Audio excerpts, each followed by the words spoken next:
Jom tidur dekat homestay di Penang. Homestay ni besar dan muat untuk 13 orang. Alamak Penang ramai-ramai, bolehlah tidur dekat homestay ni.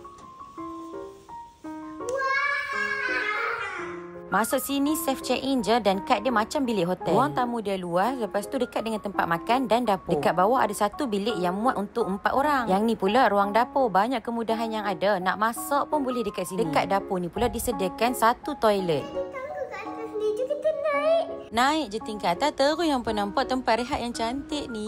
Naik je tangga, belah kanan akan nampak bilik utama yang boleh memuatkan 3 orang. Bilik utama ni besar, dia ada sekali balkoni dan ada juga bilik air dekat sini. Bilik yang kedua dan yang ketiga dekat atas pun boleh memuatkan 3 orang untuk satu bilik. Untuk bilik kedua dan bilik ketiga ni, dia ada sharing bathroom. Jadi bilik air ni dia akan ada 2 side. Kemudian macam towel, serika, hair dryer, semua ada. Paling penting sekali dekat sini ada wifi. Tak perlu tau nak beli air mineral bila main sini sebab dekat sini ada water filter. Jadi kalau hampa ada plan nak datang ramai dekat Penang, bolehlah sewa dekat homestay ni.